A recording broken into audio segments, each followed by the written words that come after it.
Buenas noches. Buenas noches, queridos televidentes. Estamos a través de Migra TV haciendo un programa muy especial con el economista Pablo Lucio Paredes. Él ha sido profesor, ex asambleísta constituyente, empresario, autor de muchos libros, ha estado en programas de televisión durante 12 años y más. Tenemos a un columnista de diarios importantes de nuestro país, una persona supremamente importante y un líder en la parte económica que los ecuatorianos escuchan, leen y siguen a nivel mundial, no solamente en Ecuador, sino en otros países donde están los ecuatorianos que han migrado a otros países. Es un placer presentarles al economista Pablo Lucio Paredes y a continuación él va a hacer una breve introducción para que conozcan un poco más de él. Un saludo a todos, un gusto estar con ustedes, interactuando. Bueno, Yoconda ya acaba de señalar las cosas que he hecho en la vida, tratando de hacerlas lo mejor posible. Y actualmente, digamos, el cargo que ocupo es de decano de Economía en la Universidad San Francisco en Quito. Y luego, pues, las cosas que he hecho, siempre he tratado de estar en contacto con la gente a través de mi programa de televisión, de programas de radio, de las cosas que escribo, de los libros. Entonces, el tema de la comunicación ha sido siempre un tema bien importante en mi vida, ¿no? Así es, así es. Pablo Lucio, usted como ser humano, quisiéramos conocer un poquito más de la persona, del hombre, del niño, del hijo. Yo sé que su padre fue una persona muy importante en su vida, fue una persona diplomática, fue embajador de Ecuador, que lastimosamente ya no está con nosotros, pero quiero saber qué fue lo más importante que su señor padre le dejó a usted como legado y que usted ha podido llevar en su vida y transmitir. Mira, yo creo que efectivamente mi padre falleció hace 7, 8 meses. Yo creo que todos tendemos a intentar actuar con rectitud, con ética, y eso es lo que los padres más tratan de transmitir.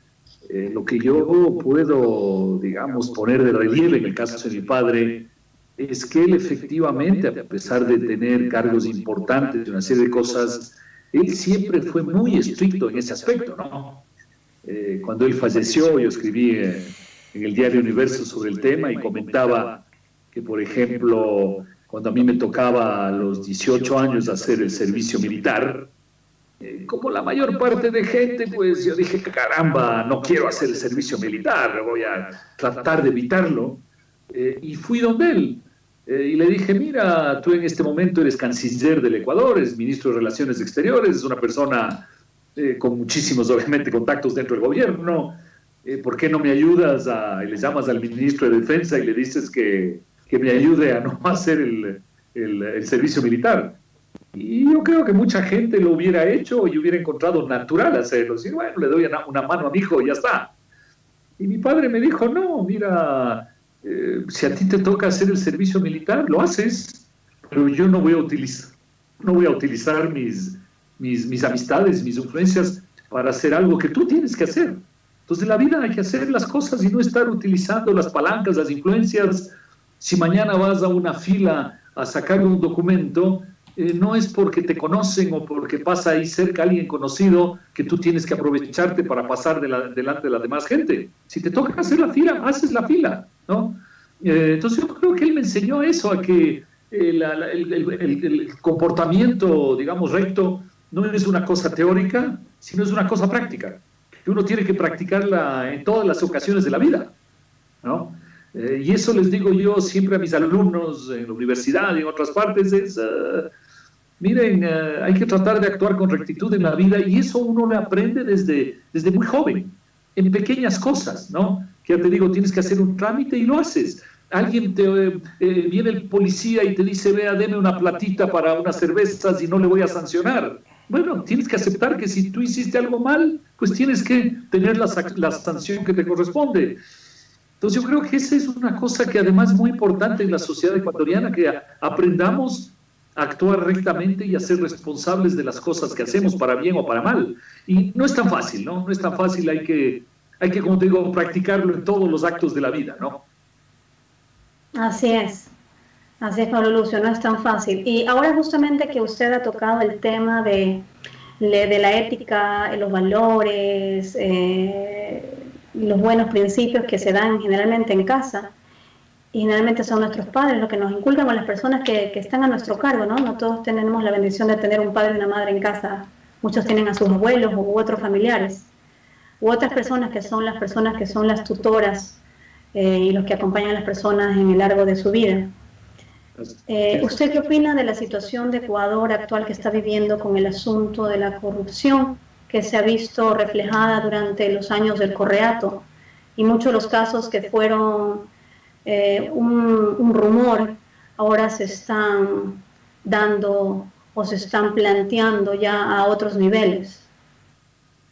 Que como país es muy triste haber llegado a eso, que como país es muy triste no solo que haya sucedido, sino que durante 10 años a toda la gente o todas las organizaciones que intentaron, y lo hicieron con mucha valentía, decir las cosas que estaban pasando en el país, se las silenció, en otros casos se las persiguió, en otros casos se les causó un daño muy profundo para proteger todas esas cosas que sucedían.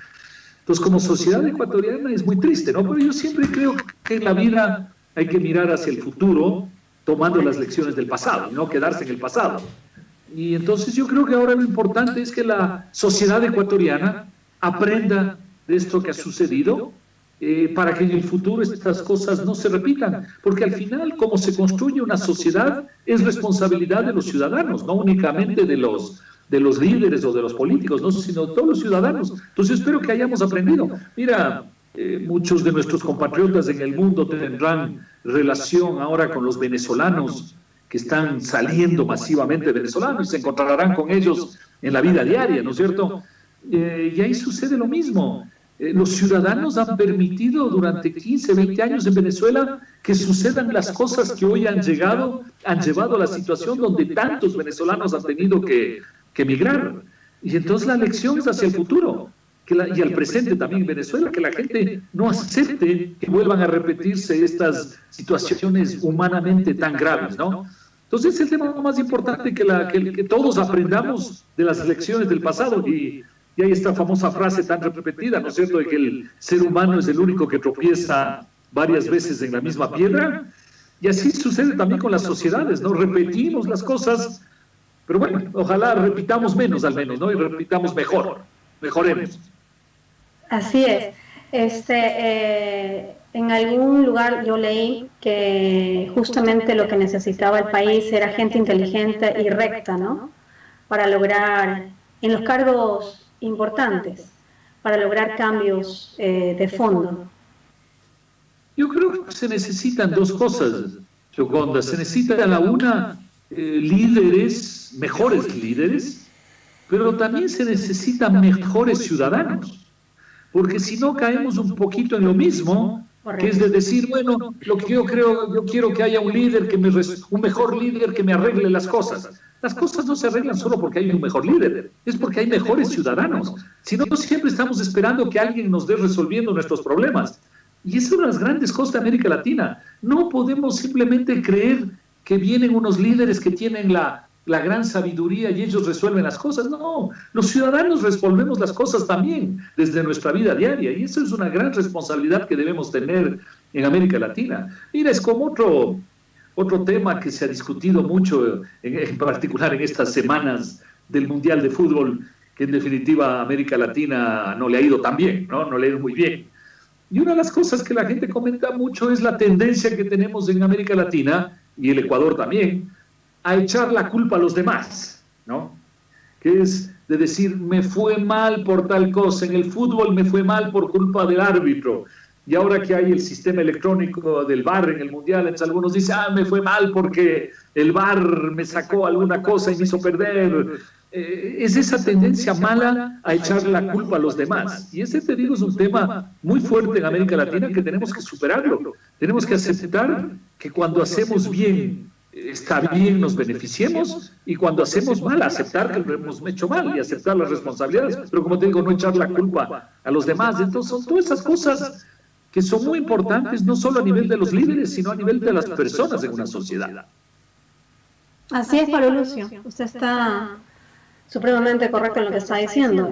Cada ciudadano es responsable de todo lo que decide y de las consecuencias, buenas y malas. Eso debería cambiar. Mira, un ejemplo muy claro en nuestros países, ¿no? Es el tráfico. El tráfico en nuestros países muchas veces es complicado, no porque el policía actúa mal, no porque los semáforos están mal puestos. El tráfico funciona mal porque los ciudadanos actuamos mal en el tráfico, ¿no? La persona que tiene que esperar a que pasen los demás no les deja pasar. La persona que tiene que girar a la izquierda decide desde donde está girar a la derecha, que es prohibido, pero lo hace. En fin, muchos de los problemas del tránsito son problemas causados por nosotros mismos, por los peatones, por los buses, por las personas que van en auto, en fin. Entonces, esto hay que estar conscientes que las cosas pueden mejorar si los que estamos en el tráfico hacemos una mejor actuación. No hay que esperar al policía, no hay que esperar esto, aquello, no, hay que actuar mejor. Y yo creo que el tráfico es una muy buena lección para otras cosas de la vida, ¿no? Tú ves en países en Europa, por ejemplo, que un peatón sabe que puede cruzar la calle, porque los autos van a parar y le van a respetar. En el Ecuador es muy difícil cruzar las calles porque tú sabes que los autos no van a parar, ¿no? Y entonces es la falta de respeto mutuo de unos con otros, ¿no? Por eso yo muchas veces tomo el tráfico como ejemplo, porque creo que es una buena situación de cómo funciona la sociedad, ¿no? Y luego también es cierto, el policía no cumple con su función, el policía está en la esquina hablando por el celular en lugar de estar cumpliendo su función. Es toda una mecánica de cosas que no hacemos bien, ¿no? Pero si cada uno actuaría 10% mejor, no digo 100%, 10% mejor, 20% mejor, eso ya ayudaría a que el conjunto funcione mejor. Entonces volvemos a lo mismo, ¿no? Somos responsables de las cosas. La pregunta es... ¿Quién es más responsable de las cosas? Para mí es un dúo. ¿La base familiar o la educación que se recibe? Fuera. Escuelas, colegios, universidades. Es una buena pregunta. Yo creo que es una mezcla de todo, ¿no? Pero sí me atrevo yo a creer que la base familiar es muy importante, y es más importante, porque ahí tú tienes un ejemplo mucho más cercano a ti. De alguna manera en la educación formal tienes ejemplo de tus propios compañeros, que son los más cercanos, pero en la familia tienes a tus hermanos, a tus familiares, a tus papás. Mira, un ejemplo muy sencillo. Uno dice, la gente toma demasiado. Está bien que la gente tome para divertirse, también hay que divertirse un poquito, pero toma en exceso. Y luego tú ves que los padres muchas veces en la familia son los que dan el ejemplo de eso a sus hijos, ¿no? Entonces le dicen al hijo, mira, no tomes en exceso, no hagas esto, pero luego el fin de semana el papá lo hace. Y entonces la pregunta es, ¿dónde está el ejemplo? ¿No? Ese es un caso muy visual, el de la bebida. Pero yo creo que como eso hay muchísimas cosas, ¿no? Que los papás dicen o decimos a los hijos, no actúes de otra manera, pero luego el hijo ve que uno en ciertas cosas está actuando exactamente lo contrario, ¿no? Está mintiendo, está haciendo una serie de cosas. Entonces, yo sí creo que la familia es el lugar donde uno mejor, para bien o para mal, mejor puede aprender los valores, ¿no? Entonces esta falta de ética, de civismo, de morales, son porque están desapareciendo de las bases familiares y al mismo tiempo también han desaparecido de las escuelas, porque recuerdo yo en la época escolar mía, por ejemplo, me daban urbanidad y buenas costumbres y civismo, cosa que después desapareció. Sí, cosa que reforzaba la educación de casa en los colegios y escuelas. Es verdad. Ahora, yo siempre creo que hay un poquito esa tendencia a creer que en el pasado era necesariamente mejor, ¿no? Yo creo que en el pasado había buenas y malas cosas, y hoy también hay buenas y malas cosas. Correcto. Sin duda. Y en cierta manera, yo no quisiera utilizar la palabra ética, que me parece que es una palabra muy fuerte, sino yo simplemente utilizo la palabra responsabilidad, que me parece que es una palabra más manejable, no tan estricta, ¿no? Y que a la gente le llega simplemente decir, mira, seamos responsables de las cosas que hacemos, ¿no? Que hacemos con los demás, que hacemos con los hijos, que hacemos con los padres. Entonces yo prefiero utilizar la palabra responsabilidad, que como te digo es un poquito más suave que la palabra ética. La ética tiene toda una connotación bien difícil, ¿no? Sí. Entonces me parece, te digo, que hoy o ayer los entornos cambian, pero al final también uno encuentra gente hoy con ejemplos maravillosos de responsabilidad y, bueno, digamos, de ética. Así que en el fondo yo creo que lo que pasa es que también hoy las sociedades son más grandes, ¿no? Entonces también eso nos lleva a veces a pensar que hoy es mal y antes estaba bien, ¿no? Creo que, como te digo, hay de todo, pero al final en las sociedades de antes o de ahora, si uno trata de hacer un esfuerzo para hacerlo mejor, yo creo que lo puede hacer. No es que hoy no hay cómo, sí se puede, ¿no? Correcto. Y la gente lo intenta, ¿no? No es fácil, pero la gente siempre lo intenta. Entonces la responsabilidad económica y financiera de lo que estamos viviendo actualmente en el Ecuador, ¿sobre quién debería recaer?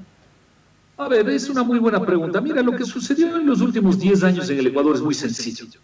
Es que nos cayó mucho dinero encima, el dinero del petróleo, y desde el poder político, se perdió, nos alocamos, digamos. Los políticos se alocaron, el poder se alocó. Teniendo mucho dinero, decidió regalar dinero por aquí, regalar dinero por allá, malgastar el dinero, y luego cuando el precio del petróleo empezó a caer, en vez de poner orden en las finanzas públicas, el gobierno decidió endeudarse. Entonces antes era el petróleo y después la deuda, y entonces seguimos alocándonos con la deuda también. Mira, esto es algo que le sucede también a los seres humanos, a las familias. De repente tienen muchos ingresos y las familias se alocan, ¿no? Empiezan a gastar en exceso, empiezan a malgastar en exceso, empiezan a utilizar el poder del dinero de mala manera, porque es lo que hizo el gobierno anterior, utilizar el dinero de una manera no ética. Y entonces pasamos esos 10 años de abuso, de alocarse, de indisciplina y todo eso. Yo creo que eso es lo que vivimos durante 10 años. Y entonces ahora, ¿qué hay que hacer? Lo mismo que tendría que hacer una familia, que es poner orden en el desorden que vivimos, ¿no? Y poner orden, ¿qué quiere decir? No es muy complicado, realmente. ¿Qué haría una familia para poner orden en las cosas? Diría, mira, ya no podemos gastar lo que gastábamos antes, vamos a gastar menos, pero vamos a gastar mejor. Es decir, las cosas que no son importantes ya no vamos a gastar. Las cosas que sí son importantes, vamos a seguir gastando. Educación es importante, por supuesto. Educación es importante, por supuesto. Tener un mejor sistema de justicia es importante, sí. De seguridad, sí. Esas cosas son fundamentales y hay que seguirlas haciendo, y mejor. Pero luego hay una gran cantidad de cosas que son inútiles, que no aportan nada a la sociedad. Por ejemplo, la gente que nos escucha habrá visto que sus amigos o familiares tienen negocios en el Ecuador. Puede ser un negocio chiquito, puede ser la pequeña panadería de la esquina. ¿Qué es lo que la gente que tiene un pequeño negocio en el Ecuador dice? ¿Qué cantidad de complicaciones, de trabas, de exceso de controles, de exceso de costos tengo yo para hacer un negocio en el Ecuador? Y es la realidad. El 80% de la gente lo dice, ¿no? Entonces, ¿qué es lo que hay que hacer? ¿Qué es lo que hay que hacer? ¿Qué usted recomienda, Pablo Lucio, hacer en esa posición, por ejemplo? Mira, eso hay que hacer algo muy sencillo. El gobernante tiene que ponerse en el lugar de la persona que tiene un negocio, grande o pequeño, no importa, y hacerse la pregunta, a ver, yo soy el que tengo el negocio. ¿Qué cosas yo sé que son inútiles de lo que hace el gobierno? El gobierno hace esto, controla esto, me cobra estas cosas, todas esas son las que son inútiles. Las son útiles, mantengamos. Las que son inútiles, eliminemos. Pero para eso es necesario que el gobernante se ponga del otro lado, ¿no? que se ponga del lado, por ejemplo, del pequeño empresario, para entender qué cosas hacen que el empresario no pueda funcionar. ¿Qué hace que no pueda contratar gente? Una cosa obvia en el Ecuador es que el sistema laboral es demasiado complicado. La gente dice, caramba, si contrato a alguien, tengo tantos problemas, tantos dolores de cabeza, tantos costos. Y si mañana me toca un empleado malo, por ejemplo, si me toca un empleado bueno, yo quiero que se quede, obviamente. Y si me toca una malo, ¿qué pasa? Que le tengo que dar unas indemnizaciones enormes. Y entonces, eso me quita ganas de contratar a gente o me ayuda. Me quita ganas, ¿no es cierto? Entonces, ese, por ejemplo, es un tema que se tiene que corregir en el Ecuador, que la gente pueda contratar más fácilmente y se pueda quedar fácilmente con los buenos empleados, pero también pueda librarse, digamos así, relativamente fácilmente de los malos empleados. Ese es un tema que la gente lo vive todos los días. Entonces, todas esas trabas y complicaciones hay que eliminarlas y mantenerlas que sí son sensatas, ¿no? Ese es un tema. Eso es a nivel privado y a nivel gubernamental también, ¿no? Que hay personas que no deben tener los puestos que están. A nivel gubernamental es lo mismo. Si alguien, no por culpa de él, sino porque le encargaron, hace una función que no es útil para la sociedad, pues desgraciadamente esa persona no puede mantener ese cargo, porque resulta que todos los ciudadanos con los impuestos estamos manteniendo a esa persona y esa persona está haciendo algo que no es útil para los demás. Entonces, obvio que no tiene sentido, ¿no? Creo que es un tema de sentido común para cualquiera. Ese son el tipo de decisiones que hay que tomar en el Ecuador, que no son fáciles, por supuesto, pero hay que tomarlas. Correcto. Pablo Lucio, según su posición y su criterio, ¿usted qué opina de la condonación de las deudas que se le han hecho a ciertas empresas y corporaciones? Bueno, se le ha hecho a quien sea, ¿no? No solo es para las empresas, es para empresas grandes, para empresas pequeñas, para personas, para quien sea, ¿no? ¿Eso ha sido beneficioso para el aparato financiero y el sistema económico de Ecuador o tiene algo más de eso? Pero todavía no está vigente, ¿no es cierto? Porque todavía hay que esperar la aprobación o el veto del presidente para que esto pueda entrar en vigencia, y eso estará sucediendo, digamos, durante el mes de julio y agosto. Pero, digamos, supongamos que eso sale. Yo, personalmente yo estoy en contra de eso, porque me parece que va generando una costumbre para la gente de no pagar sus impuestos, porque dice, yo no pago, y luego vienen y me sancionan, y hay una remisión de aquí a 2 o 3 años, y yo me libro de las multas y de todas las cosas, no pago, ¿no? Ya hubo una remisión hace 2 o 3 años, una amnistía, ahora hay una nueva amnistía. Entonces eso crea una mentalidad que no es sana. Pero bueno, más allá de que a mí me guste o no me guste, digamos, es un hecho, y obviamente para las personas que se van a beneficiar es una ayuda para ellos, lógicamente, ¿no? Y recordemos que hay una amnistía que se aplica a temas de impuestos con el SRI, con el Servicio de Rentas Interno. Hay un tema de amnistía con el Seguro Social, un tema de amnistía de deudas de estudiantes, de estudios, de multas de los autos, en fin, hay una gama muy amplia de todo, ¿no? Pero recordemos que no es que la gente no va a pagar la deuda que tiene. Es que si es que paga la deuda que tiene, le van a eliminar todos los intereses, multas, sobrecargos que tiene. Pero para lograr eso tiene que pagar la obligación que tiene. Entonces no es que tampoco se está eliminando, digamos, la obligación que tú tienes, ¿no? Pero te están favoreciendo muchísimo para pagarla sin todos esos recargos. ¿No? Es como te digo, para la gente que se va a beneficiar, obviamente es una ventaja, ¿no? Y eso además le permite al gobierno recaudar más dinero, y como el gobierno está sin dinero, entonces recaudar una platita le cae bien, ¿no? Correcto. Los impuestos que han sido eliminados, ¿o qué impuestos deberían ser eliminados para poder reactivar un poco internamente la economía? A ver, es un tema bien interesante que tú planteas, Yoconda, y donde hay diversas visiones y opiniones, ¿no? Correcto. Lo que, por ejemplo, el gobierno ha planteado, y y es una cosa, digamos, muy común en los gobiernos, es que dicen, mira, las personas que hagan inversiones durante los 2 próximos años, digamos, de mediados del 2018 hasta mediados del 2020, no van a pagar impuesto a la renta en esas inversiones durante 10 años. ¿No? Lo que hagan en estos 2 años, la plata que ganen en el futuro no va a pagar impuesto a la renta. Entonces es una gran ventaja para los que se van a poder beneficiar de esa ventaja de impuestos, ¿no? ¿Por qué yo digo que hay diversas opiniones? Porque en realidad yo veo ahí una gran discriminación. Porque yo digo, muy bien, el que invierte entre mediados del 2018 y mediados del 2020 no va a pagar impuestos durante 10 años, impuesto a la renta. Muy bien. Y yo digo, ¿y el que invirtió el año pasado? Él sí va a seguir pagando porque no está dentro de los 2 años de la ley. Él invirtió hace un año y él sí va a seguir pagando impuestos de aquí en adelante.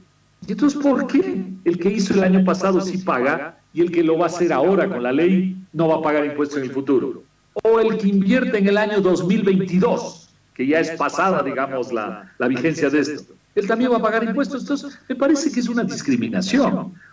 A mí me parece que debería haber un sistema de impuestos mucho más sencillo, donde tú digas, por ejemplo, en el Ecuador pagamos, las empresas pequeñas, medianas, grandes, lo que sea, pagan 25% de impuesto a la renta y 15% de utilidades a los trabajadores. O sea, acaban pagando casi 40%. Sale, el cálculo bien hecho sale 36,5%. ¿Ok? Así es. A mí me parecería mucho más lógico que en lugar de bajar el impuesto a 0 para algunos y no para otros, y no sé qué, que digamos, mira, 36% es demasiado alto, paguemos en el Ecuador algo razonable, por decir algo, en total 20%. Ya. Y que lo paguen todos, sea quien sea. Hayan invertido el año pasado, el año próximo, de aquí a 5 años. Es decir, hacer una cosa muy sencilla, que todo el mundo entienda, que se le aplique a todo el mundo y que no haya leyes de decenas de páginas para tratar de entender cómo se pagan los impuestos. Debería haber algo muy sencillo que la gente sabe que se paga tanto, se paga un monto razonable, no el 36% adicional, que es demasiado alto, se paga algo razonable, todos lo pagan igual, nadie tiene ventajas especiales y es una cosa muy sencilla. Eso es lo que yo creo. Pagar impuestos razonables, me parece que poner 0 no es sensato, pagar algo razonable y que se aplique a todo el mundo. Punto. La verdad es que sí, a veces lo sensato no es lo que lo toman como catapulta política o la mejor opción en ese momento. Puede haber temas políticos detrás, ¿no? Pero como te digo, yo creo que si hacemos las cosas más sencillas es mejor, ¿no? Así es. Y eso... Perdón, Pablo Lucio, el impuesto a la salida de capitales, ¿qué usted opina de que en lugar de la reducción condicionada no sería mejor eliminarlo? Mira, el ISD para mi gusto es un muy mal impuesto porque lo que hace es ponerte un muro alrededor de la economía ecuatoriana. Y la idea del gobierno era y es de que ese muro impide que salgan los capitales. Pero obviamente lo que el gobierno no entiende es que así como impide que salgan los capitales, también impide que entren los capitales. Porque cuando tú te encuentras con un muro grande, es difícil subirlo en un sentido, pero también es igual de difícil subirlo en otro sentido, ¿no? Y entonces lo que acaba desincentivando es eso, que la gente pueda traer sus capitales. Mira, es un poco como, bromeando un poco, ¿no? Tú dices, hay un amigo que a mí me invita a una fiesta, y bueno, a mí me gusta estar en la fiesta hasta una cierta hora, pero yo sé que este amigo siempre a la 1 de la mañana cierra la puerta y no deja que nadie salga, ¿no? Que eso sucede mucho con los amigos, ¿no? Que te cierran la puerta y no te dejan salir de la fiesta. Entonces, si a uno le gusta salir a la 1 de la mañana y el amigo cierra la puerta y no te deja salir, ¿qué hace uno? No va a la fiesta. Entonces, al impedir la salida, lo que está haciendo es que está impidiendo la entrada. Porque la gente dice, no, pues a esa fiesta yo no quiero ir porque no me van a dejar salir. ¿Me entiendes? Esa es un poco la lógica de que al impedir la salida... Y el impuesto a la salida de divisas es así, juega en ambos sentidos. Entonces es un mal impuesto en la economía ecuatoriana que se debería eliminar.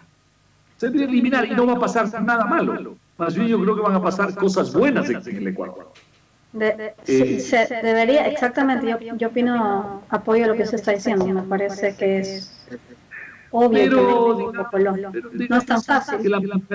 Sí, la mentalidad ahora en el Ecuador se ha dado de que no hay cómo eliminar para proteger la dolarización. Yo creo que sería mejor para todos que se eliminara ese impuesto. Mira, es como el tema de los empleados que comentábamos hace un momento.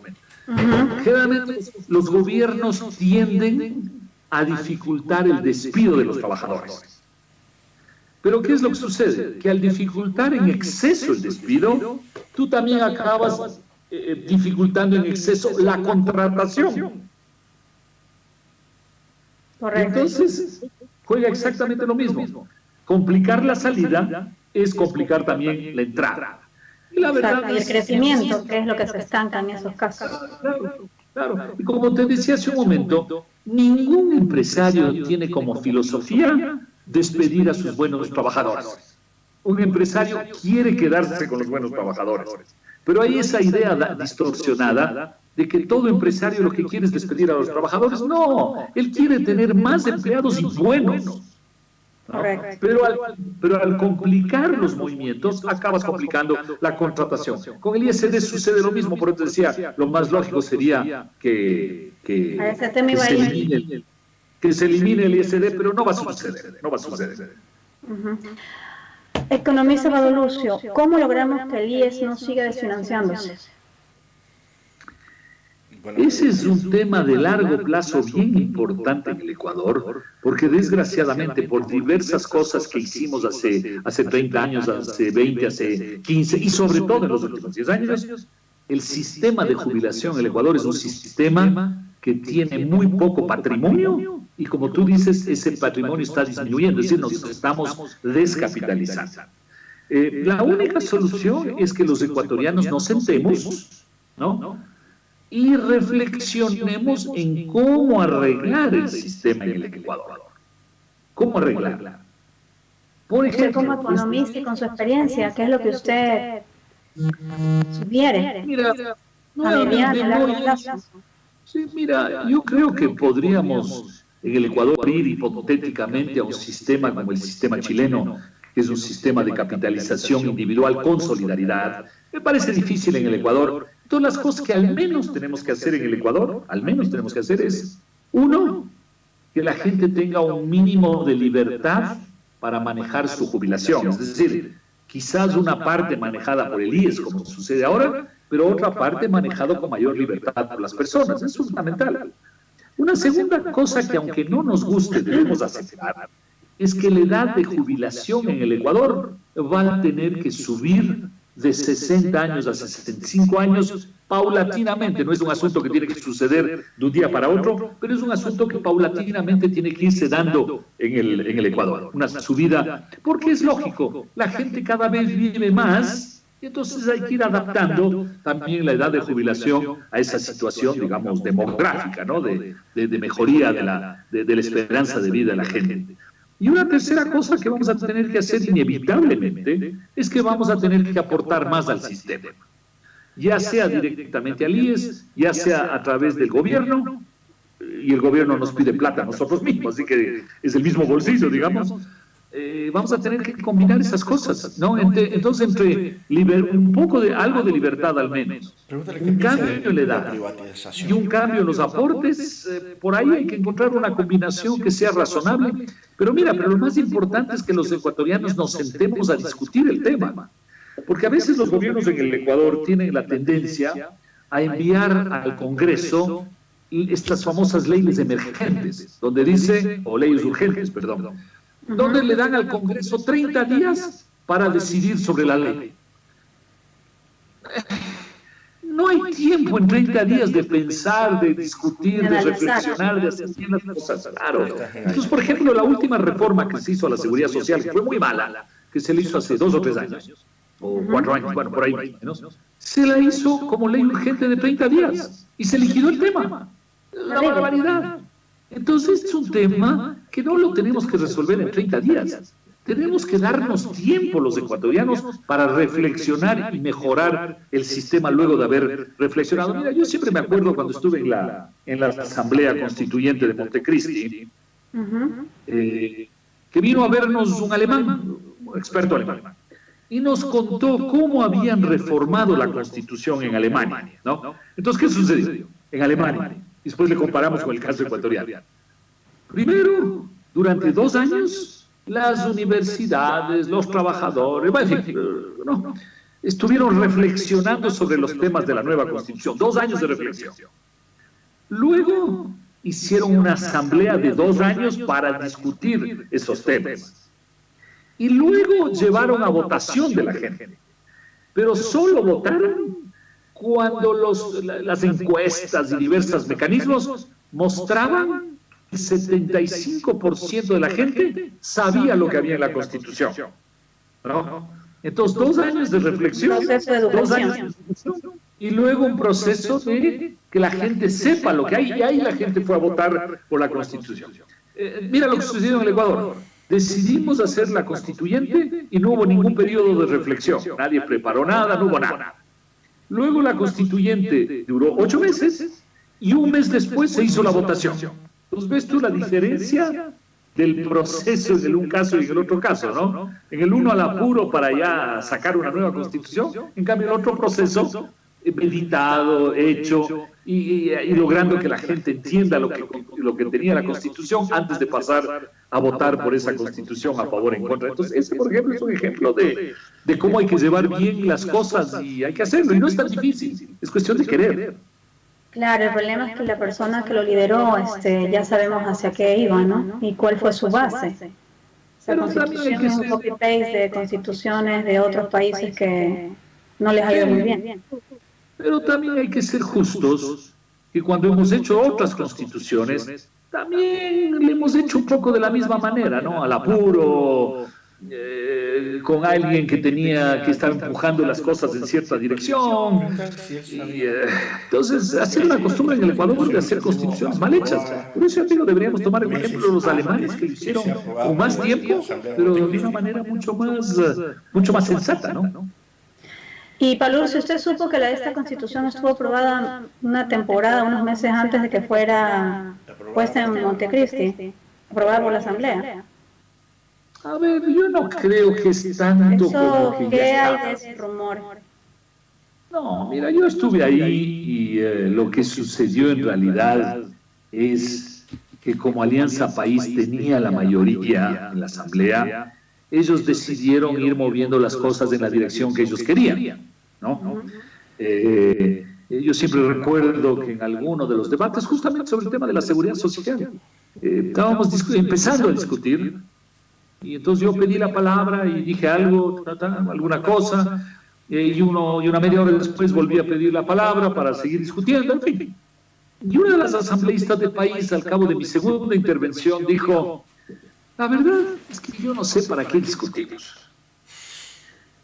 Nosotros sabemos lo que piensa Pablo Lucio, y él sabe lo que nosotros pensamos. Y nosotros tenemos la mayoría. No. O sea.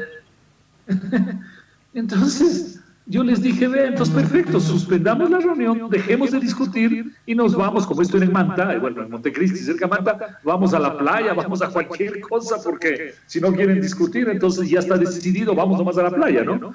Correcto, ese es un punto que hay que discutir. No es que somos mayoría y se hace lo que claro, se imponga. Entonces fue un poco el problema fue ese, digamos, yo no creo que estaba escrita la Constitución, pero sí creo que ellos decidieron qué es lo que querían poner, y si es que había discusiones era entre ellos, no con los demás. Y entonces salió la discusión, la Constitución que ellos querían que salga, ¿no? Incluso al final la modificaron, cambiaron párrafos enteros, cambiaron artículos enteros, en fin, fue una barbaridad, la verdad. Pero por eso mismo te daba el ejemplo de la Constitución alemana, que es un proceso mucho más sensato, ¿no? Y entonces, ¿qué es lo que sucede al final del camino? Que en el Ecuador siempre estamos cuestionando la Constitución, en cambio en Alemania ya no la cuestionan, dicen: ya la discutimos, la analizamos, la hicimos, ya no es necesario poner en duda la Constitución, y vamos con la Constitución. El Ecuador no, constantemente decimos: hay que volver a cambiar. Correcto. Sí, ese es un problema grave que tenemos. Pablo Lucio, volviendo al 2018, la expectativa que tenemos de los agentes económicos, el Banco Central que espera que la economía nacional crezca en un 2%, que actualmente está apalancado un poco en el sector privado, en el sector de la construcción y la minería. ¿Cómo usted cree que podemos avanzar en ese tema? Mira, yo creo que un crecimiento del 2% obviamente no es mucho, pero en todo caso, si lográramos durante un tiempo mantener el 2%, aunque no sea mucho, es razonable. ¿Por qué? Porque cuando tú tienes, y eso te pasa a ti, te pasa a mí, le pasa a las familias que nos escuchan, cuando tú tienes que poner orden en tus finanzas y en tu economía, obviamente no puedes al mismo tiempo poner orden y crecer. No se puede. Entonces el Ecuador tiene que pasar por una fase en que vayamos poniendo orden en las cosas y no tengamos tanto crecimiento. Si tenemos un 2%, como te digo, no está tan mal. Pero ya estamos poniendo orden para el futuro, ¿no? Entonces, ese es el desafío que tiene hoy el Ecuador, poner orden en la casa y al mismo tiempo lograr un crecimiento que sin ser extraordinario sea mínimamente razonable, digamos, ¿no? ¿Y los sectores de construcción y minería son los mejores para lograrlo? No, yo creo que hay inversión en muchas otras cosas. Es más, la construcción por ahora está relativamente parada. La minería es un campo interesante, pero que todavía tiene etapas que cumplir. Mira, yo creo que al final lo importante no es que se mueva uno u otro en particular. Lo importante es que toda la gente de la economía empiece a empujar las cosas y entonces empecemos a caminar, aunque sea lentamente, pero vayamos, como te digo, vayamos caminando. Entonces yo no creo mucho que es un tema de o la minería o la construcción, sino de que la gente empiece a tener más confianza en general y empiece a empujar el carro, ¿no? Y eso mi impresión es que sí lo vamos a lograr. Es decir, a medida que vamos avanzando del 2018 hacia el 2019, yo creo que eso se va a ir, aunque sea lentamente, pero se va a ir dando. ¿Y la deflación? ¿Tenemos deflación o no actualmente, economista? No, sí, claro, el Ecuador ha vivido ya 1 año y medio en que los precios están bajando, pero realmente eso también es inevitable, porque parte de la fiesta que vivimos en el Ecuador en los 10 años anteriores fue volvernos demasiado caros, tener sueldos demasiado altos, tener precios demasiado altos. Y entonces ahora la economía tiene que entrar en una fase que ha entrado, por eso tenemos la deflación, de ajustarnos. Es inevitable. El ajuste, nuevamente, no es una palabra horrible de unos monstruos que están por ahí, no queriendo hacer daño a alguien. El ajuste es simplemente que después de la fiesta hay que poner orden en las cosas, ¿no? Si has tomado demasiado en la fiesta, vas a tener que tomar un poquito de reposo y poner orden, si no tu hígado anda mal. Cuando te alocas en la economía, tienes que poner orden en las finanzas para ya no alocarte como te alocaste. Y eso requiere un tiempo de poner orden en las cosas. El ajuste es eso, poner orden cuando has hecho una barbaridad. Correcto. Y el mercado, bueno, en un mercado libre sucede, ¿no? La economía se va ajustando si tú le permites a la economía que se vaya ajustando razonablemente. Como te digo, eso se tiene que dar entre el 2018 y el 2019 en el Ecuador, pero ojalá paralelamente la gente poco a poco vaya recuperando la confianza, que de hecho está sucediendo, para que las cosas vayan moviéndose. Sí. Economista, el gobierno debe resolver durante este año que el manejo del alto endeudamiento que tiene actualmente el país y quiere darle legitimidad a lo del dinero electrónico, para que no se mire como un mecanismo a través del cual se busca salir de la dolarización. ¿Usted qué opina al respecto? Bueno, que tu comentario es muy válido, porque efectivamente el problema que tuvimos con el dinero electrónico es que se lo quería utilizar como eso, como un dinero paralelo al dólar, ¿no? Y eso no tiene sentido en el Ecuador. Ahora lo que se quiere, y ojalá ya en los próximos meses, semanas, meses salga, es que haya dinero electrónico manejado por el sistema bancario, igual que lo hay en cualquier parte del mundo. Es decir, que tú no pagues las cosas solo en efectivo, sino que también pagues las cosas a través de usar el celular. No tiene nada de extraordinario, ¿no? En el Ecuador se volvió toda todo un issue este tema, pero en realidad debería ser un tema sencillo, simplemente utilicemos el celular para hacer pagos, nada más. Y eso lo va a permitir la banca privada y otros actores, y creo que es un tema que ya debería estarse dando en el Ecuador, pero siempre ponemos trabas a las cosas, complicamos las cosas y por eso no se da, pero digamos va a funcionar. El otro tema que es importante es que, como decía hace un momento, cuando cayó el alto precio del petróleo empezamos a endeudarnos, y entonces tenemos poco a poco que ir cortando ese endeudamiento. Es como una persona que se ha acostumbrado a usar demasiado la tarjeta de crédito. ¿Qué tiene que hacer en un momento dado? Ir utilizando menos la tarjeta. ¿No? Ahora, ¿es posible para alguien que se ha acostumbrado a la tarjeta de repente bajar a cero la tarjeta? No puede. Tiene que haber un plazo para hacerlo. ¿Qué es lo que le pasa al Ecuador? Nos hemos acostumbrado a endeudarnos. Ahora, poco a poco, en 1, 2, 3 años, tenemos que poco a poco irnos desacostumbrando a vivir del endeudamiento. Es exactamente lo mismo que le pasa a una persona que usa la tarjeta de crédito en exceso. Muy buena comparación, economista, y súper práctica para las personas que no entienden un poco la situación económica como más fácilmente. Para romper un poco con el esquema de gobierno anterior, ¿qué mecanismo permite, mejor dicho, deshacernos de esa atadura que tenemos nosotros como país, con las prebendas que se hicieron con China y Tailandia, que impiden al país beneficiarse de los precios de petróleo más altos? Mira, nuevamente comparando con la familia, ¿por qué una familia se acostumbra al endeudamiento? Porque gasta mucho más que sus ingresos, ¿no? Tiene un gran déficit. Como tienes un gran déficit, recurres a la tarjeta de crédito. ¿Cómo te vas librando del uso de la tarjeta de crédito? Disminuyendo tu déficit, es decir, ajustando tus gastos a tus ingresos, ¿no? A nivel del gobierno es exactamente lo mismo. El gobierno tiene un enorme déficit, tiene que ir bajando ese déficit, y a medida que baje el déficit va necesitando menos endeudamiento. Entonces el mecanismo, entre comillas, es simple, obviamente no es fácil de aplicar, digamos, dice fácil.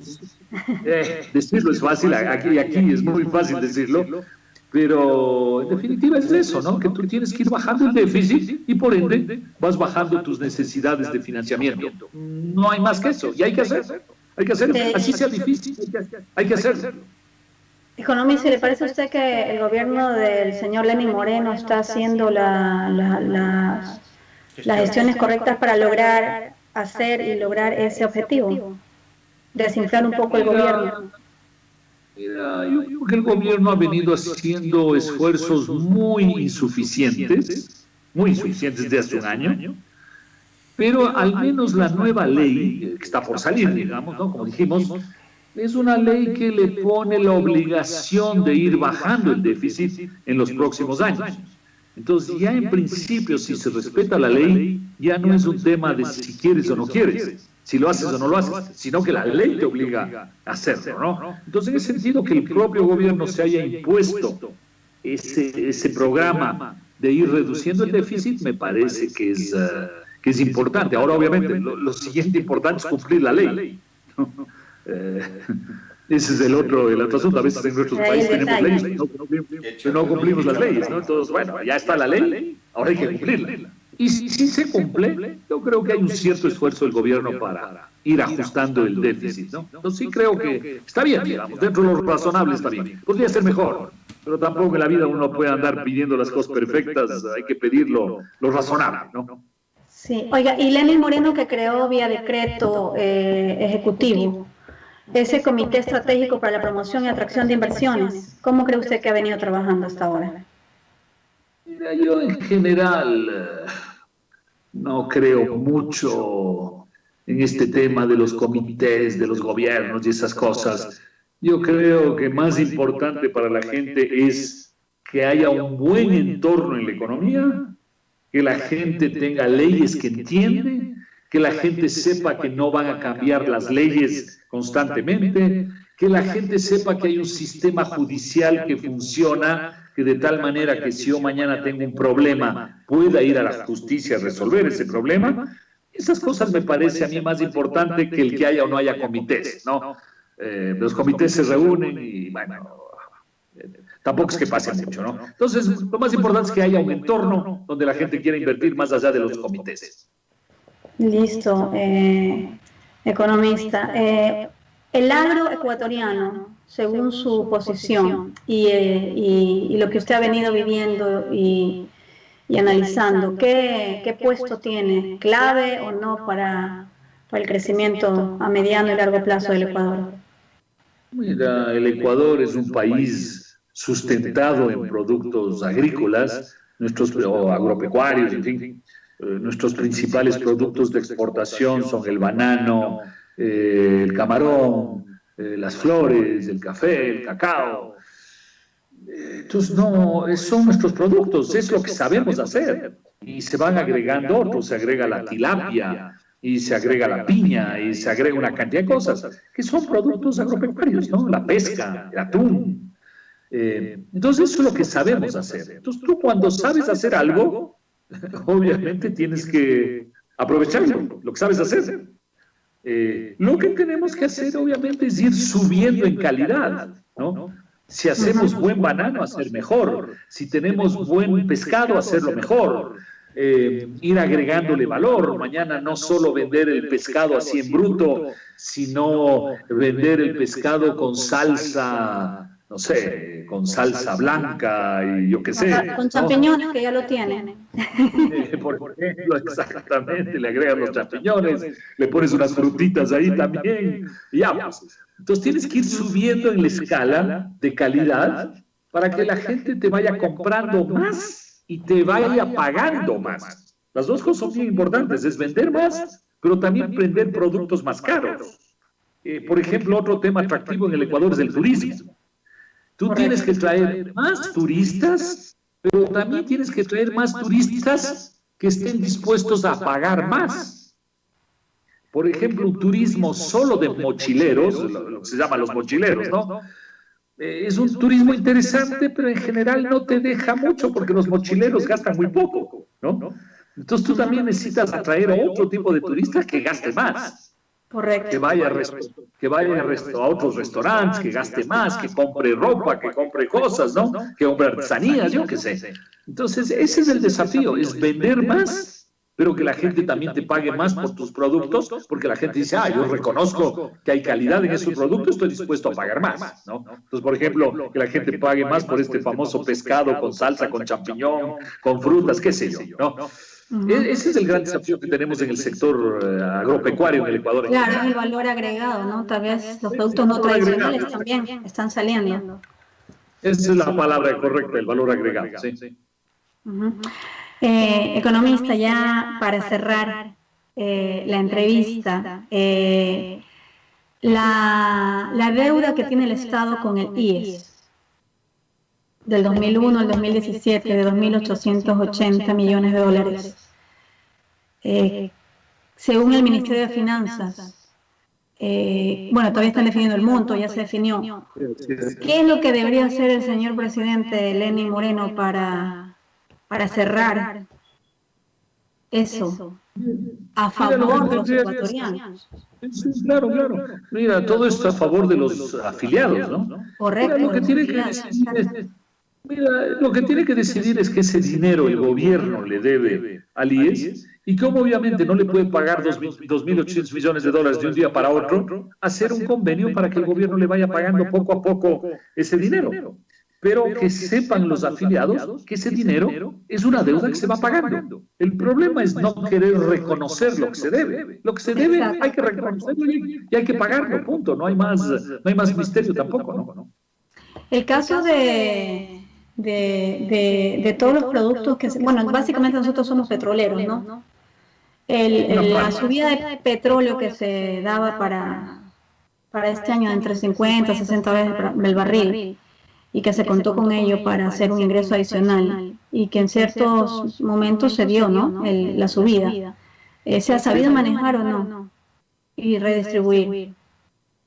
A ver, el año pasado el promedio del precio de exportación del petróleo del Ecuador fue de 45 dólares por barril. Este año estamos alrededor de 65. Ya. Es decir, estamos 15 o 20 dólares. Claro. Y entonces esto le da mucho más dinero a la economía y al gobierno. Entonces es una cosa obviamente positiva. Si tú tienes un producto importante por el cual te pagan más, obviamente es una buena cosa. Ahora, lo que hay que ser cuidadosos es justamente cuando sube el precio del petróleo, no volver a caer lo que caímos en los últimos 10 años, que es sentirnos ricos, sentirnos que tenemos más dinero y volver a alocarnos, ¿no? Eso sería gravísimo, ¿no? Correcto, yo creo que la gran responsabilidad... ha tenido el incremento del petróleo y al mismo tiempo se endeudó más, ¿no? Los primeros meses.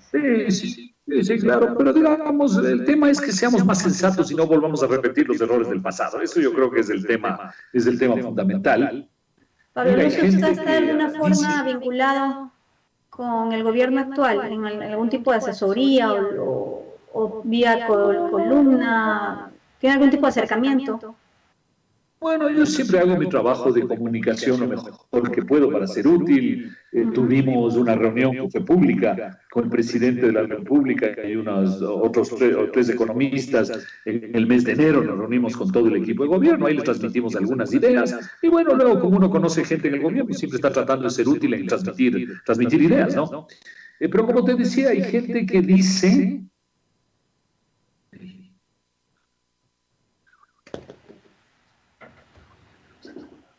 ¿Qué pasó?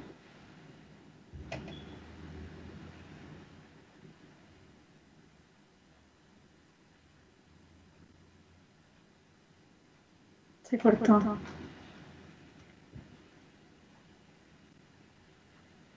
Bueno, parece que perdimos el audio, un problema técnico con los equipos del economista Pablo Lucio. Esperemos un momentito a ver si lo podemos retomar.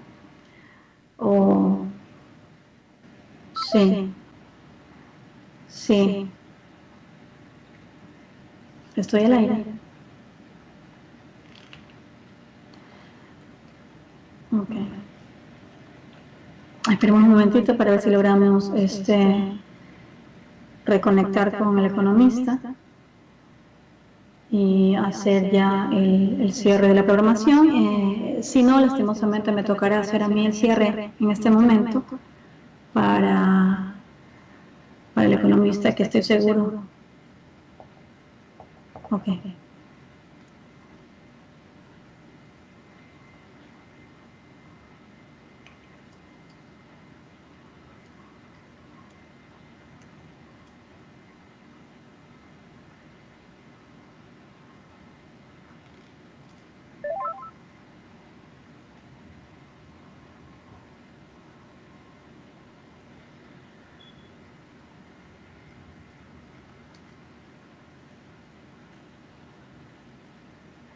¿Será que se le acabó la batería?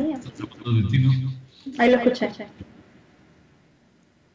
Listo, economista, lo perdimos por un breve momento. Es que se acabó la batería, siento mucho, fue más largo que lo previsto y ya se nos acabó la batería. Pero bueno, ya no sé. Retomando estos últimos minutitos para cerrar la maravillosa entrevista que hemos tenido para todos nuestros migrantes a nivel mundial, para que se informen un poquito de la situación económica, financiera, un poquito política desde el punto de vista del ilustre economista Pablo Lucio.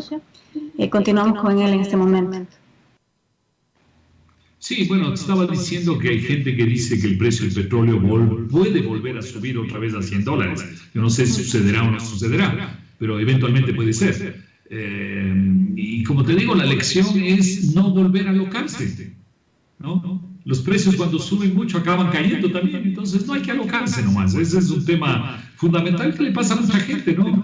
Cuando hay, por ejemplo, gente que está dedicada a las ventas y durante un tiempo tiene ventas muy buenas y con eso tiene comisiones muy buenas. ¿Cuál es la lección? No alocarse, porque capaz que el año próximo las ventas no son tan buenas y las comisiones no son tan buenas. El sueldo no es fijo para un vendedor. Entonces, para la economía es igual, el precio del petróleo no es un precio fijo y por ende hay que controlarse. Eso yo creo que es una lección muy importante para la sociedad ecuatoriana, ¿no? Así es, Pablo Lucio. Quería yo cerrar con una invitación para usted para un próximo programa, de aquí tal vez el próximo mes, si le parece bien, para seguir deleitándonos y seguir nosotros conectando a los migrantes ecuatorianos para aprender más sobre lo que está sucediendo en el Ecuador, acercarnos más, aunque el ecuatoriano está pendiente en todos los países donde está.